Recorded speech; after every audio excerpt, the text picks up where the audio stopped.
Wisdom, the final frontier to true knowledge. Welcome to Wisdom Trek, where our mission is to create a legacy of wisdom, to seek out discernment and insights, to boldly grow where few have chosen to grow before. Hello, my friend. I am Guthrie Chamberlain, your captain on our journey to increase wisdom and create a living legacy. Thank you for joining us today as we explore wisdom on our second millennium podcast.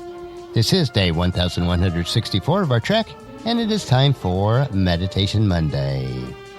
Taking time to relax, refocus, and reprioritize our lives is crucial in order to create a living legacy. For you, it may be just a time alone for quiet reflection, or you may utilize some sort of structured meditation practice. In my life, meditation includes reading and reflecting on God's Word and in prayer. It is a time to renew my mind, refocus on what is most important, and making sure that I am nurturing my soul, mind, and body. As you come along with me on our trek each Meditation Monday, it is my hope and prayer that you too will experience a time of reflection and renewing of your mind. Prayer. How do you know when you've prayed enough for a particular situation? How many times do we need to ask God for something we desire or for the care and concern of loved ones? What does the Bible teach us about continuing to pray? Does God ever get tired of my prayers? These are questions that we all have about prayer. In today's meditation, let us consider persistent prayer. Let's start out our meditation today with the reading from Isaiah chapter 62, verses 6 and 7. O Jerusalem, I have posted watchmen on your walls. They will pray day and night continually. Take no rest, all you who pray for the Lord. Give the Lord no rest until he completes his work, until he makes Jerusalem the pride of the earth. How much you pray for and what you ask for reveals a lot about your view of God and your relationship with him. Generally speaking, the more capable and kind you think he is, the more you desire to pray, and the more that you will pray honestly, boldly, and expectantly. As I learn more about God and grow closer to him, the more my prayers become less about what I desire, and the more they become about what God desires for me and to work through me. God encourages us to keep praying until his answer is clear to us. He desires us to keep engaging with him in prayer. As the verses we just read suggest, we should take no rest and give the Lord no rest until he completes his work through us. Of course, we should not ask selfishly, but for what God desires for us. James chapter 4, verse 3 tells us, "And even when you ask, you do not get because your motives are all wrong. You only want what will give you pleasure." God, in his wisdom, does not grant us our selfish desires, which would do harm to us or to others. This is especially true if what we ask will draw us away from our fellowship with him. He loves us too much to cause us harm. We should ask for what we desire if we do it with all sincerity. God is able to sort out the good requests from our misguided requests, and also teach us the difference as we continue to grow in him. Think about how children ask for what they want.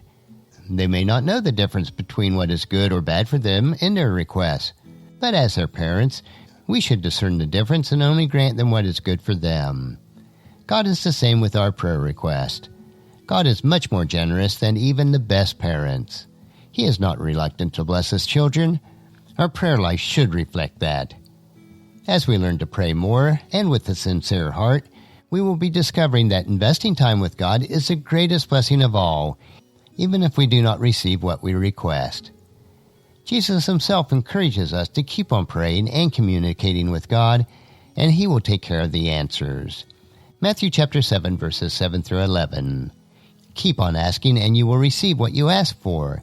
Keep on seeking, and you will find. Keep on knocking, and the door will be opened to you. For everyone who asks receives, everyone who seeks finds, and to everyone who knocks, the door will be open. You parents, if your children ask for a loaf of bread, do you give them a stone instead?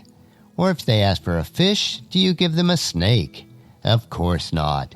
So if you as sinful people know how to give good gifts to your children, how much more will your Heavenly Father give good gifts to those who ask him?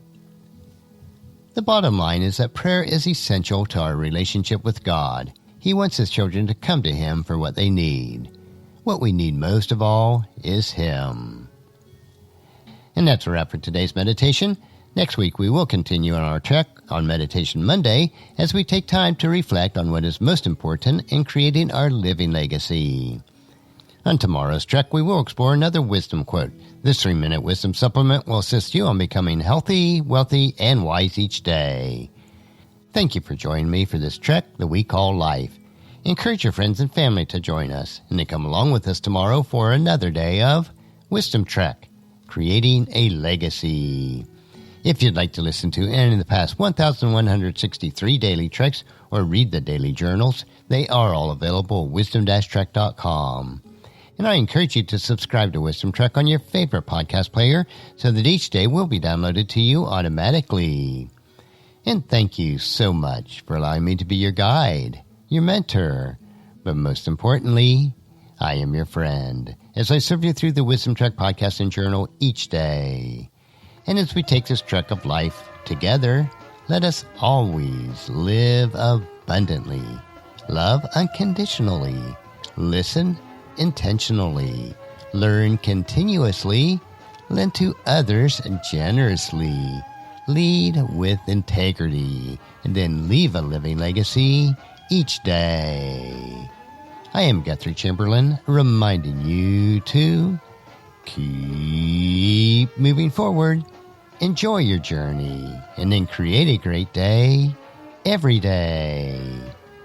See you tomorrow.